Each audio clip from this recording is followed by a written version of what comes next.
Welcome, curious minds, to another deep dive. Today, we're really getting into the heart of what makes us tick, the mind. We're exploring a pretty profound question, actually. Does your mind truly serve you? Or, does it often end up dominating you, pulling you in directions maybe you don't want to go? Our main source for this is, well, some really insightful excerpts from Mind is the Servant, Not the Master.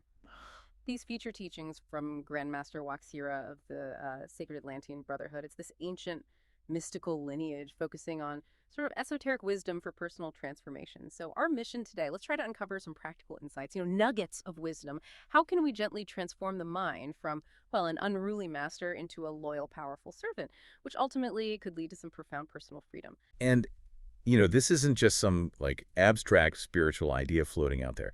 What we'll see today, I think, is the universal relevance of this wisdom.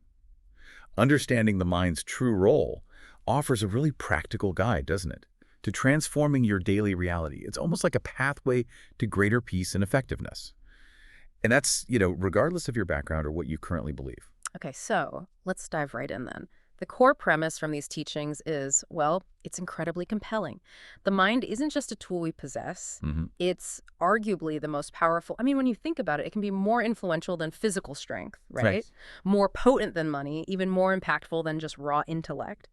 And the teachings, they lay out this critical choice we face, this amazing inner tool. It can either become your loyal servant, working for your highest good, Right. or it can kind of morph into your master, dictating your moves, shaping how you see everything, and often, without us even noticing, limiting our potential. And the consequences, when the mind does take control, are quite stark, aren't they? When it's left unchecked, it can actually distort our reality. It feeds our deepest fears and basically chains us to cycles of suffering. But conversely, the teachings really emphasize that when we commit to gently and consistently training the mind, it's like they use this analogy of training a mighty elephant.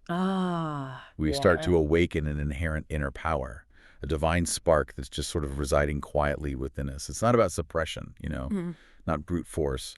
It's more about patient, careful guidance, gentleness, and consistency. That elephant analogy is so vivid, isn't it? It really gets to the heart of what this is about, awakening a deeper awareness inside, engaging in a conscious daily discipline, and truly restoring the mind to what the Source calls its rightful place. Exactly. They describe it as this crucial bridge between our cosmic soul, that deepest, most authentic part of ourselves, and the tangible world of form, our everyday physical reality. So it's about bringing the spiritual into the practical, really. Precisely. It's about making that connection conscious, not just letting it happen by accident. What I find really striking here is that this idea, mind mastery, it isn't some new age concept that just popped up. Not at all. This is ancient truth, a foundational principle echoed across, well, countless spiritual traditions throughout history. We see it everywhere. For instance, the Buddha famously said, "The mind is everything. What you think you become." Pretty direct. Very direct. And if we look east again in the Bhagavad Gita, there's that powerful line from Lord Krishna. He says, "For him who has conquered the mind is the best of friends. Right. But for one who has failed to do so, the mind will remain the greatest enemy." That really just underscores the potential, the sheer power of the mind, doesn't it? It absolutely does. And what's particularly insightful, I think, is how the Sacred Atlantean Brotherhood's teachings echo these same ideas so clearly. They describe the mind as a reflection pool. I like that. Imagine that pool is agitated, right? Disturbed by countless thoughts, emotions, external noise. Well, it distorts the clear image of our soul, our true self. Makes sense. But when it's stilled, when those ripples quiet down, it transforms. It becomes this pristine, clear gateway, potentially directly to the divine, seeing this consistent message across different cultures, different times. It really highlights a universal truth about our inner landscape. That reflection pool image is powerful. Yeah. And I think it highlights a common trap, something we probably all fall into, which is identifying with every single thought, right? Every fleeting fear, every craving, or even just some random opinion that pops into our head as if these things fundamentally define who we are. Like, have you ever had that experience where you're really angry maybe, and you just say something you instantly regret? Oh, definitely. Then later on, maybe hours or days later, you look back and think, ugh, that wasn't really me. Yeah. That moment of clarity is so common, isn't it? And that precise moment, that glimmer of reflection you just described, Yeah. it actually reveals a profound truth.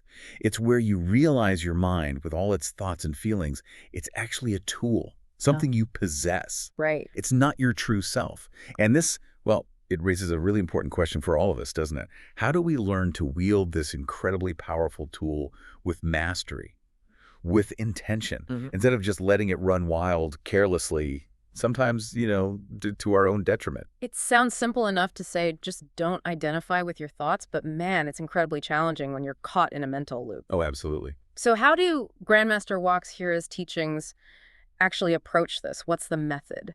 They suggest that mind mastery doesn't begin with like a battle or forceful suppression, which is often our first instinct, right? Yeah, we try to fight it. It starts with stillness. It's like going back to that elephant analogy again.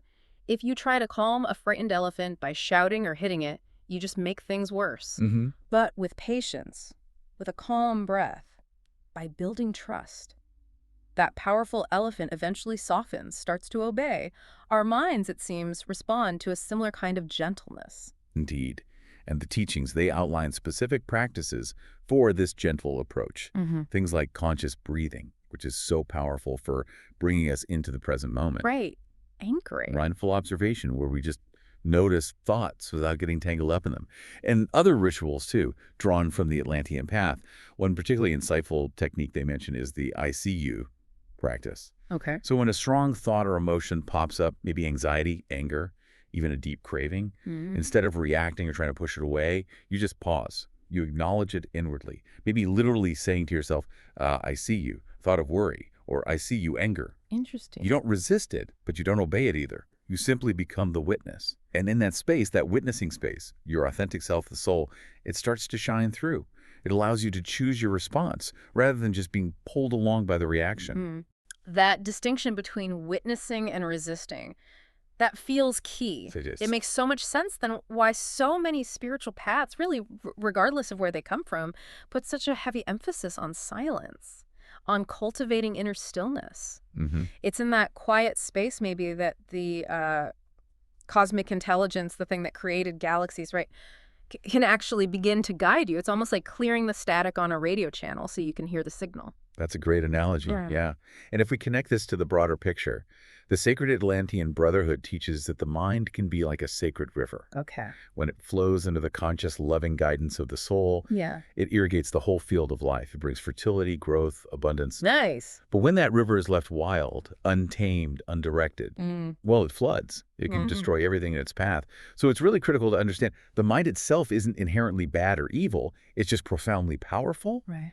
And that power, like any immense force, it needs to be trained, guided to serve the highest principles. Love, truth, light. Okay, to really bring these concepts home, let's maybe look at a powerful, real-world example from the teachings. It's the story of a man named Marcus. He had been through something truly immense, trauma. He lost his wife in a car accident. Yeah, a devastating experience. And for years after that accident, Marcus was, well, truly enslaved is the word they use. Enslaved to this spiraling loop of guilt and grief in his own mind, consuming. He couldn't sleep properly. He really struggled to connect with his kids. Joy was just like a completely foreign concept. His life was just utterly consumed by this suffering, this endless internal replay of the past. Yeah, trapped. And the turning point for Marcus, it came when a compassionate mentor introduced him to a simple breathing ritual. It's part of what's called the degree of harmonious union within the Atlantean teachings. Okay. This practice is specifically designed to bring inner balance and connection. And it was, remarkably straightforward, but deeply impactful for him. So Marcus started this consistent practice. Every single morning, he'd sit for just 10 minutes, focusing only on his breath. That was it. Just 10 minutes. He admitted it was hard at first, His mind would race, bringing up fresh waves of grief, guilt. Of course. But he committed. He just kept returning to the breath, observing every thought that arose, almost as if it were just a cloud passing by in the vast sky. He didn't chase them, didn't fight them. He just watched them, allowed them to pass. And the results, according to the source, were truly dramatic. Yeah. Within weeks, his mind actually started to settle. Just weeks. Within a few months, he started to genuinely smile again. A smile that had been missing for so long, it probably felt new to him. Imagine that. And incredibly, within a year, he was actively mentoring others who were struggling with their own trauma, using the very same tools that had helped him find his way back. And what's truly transformative about Marcus's journey, I think. Mm-hmm. It's that the past itself, the tragic event, that didn't change for him. He couldn't undo the accident. Right. Impossible. The key transformation was how his mind related to that past.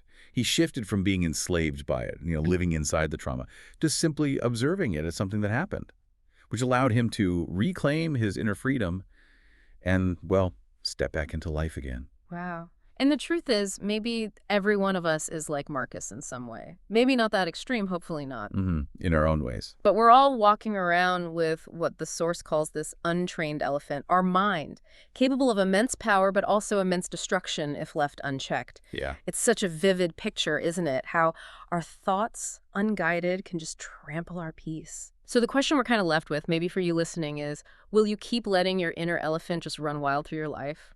Or will you maybe begin the sacred art, as they call it, of gently, patiently taming it? It really brings us back to that profound reminder from Grandmaster WaXhira. The only thing that evolves is consciousness.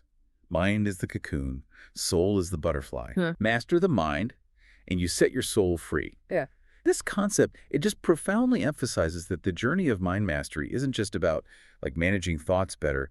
It's about unlocking your true, boundless potential, allowing your soul, that deeper part, to truly soar.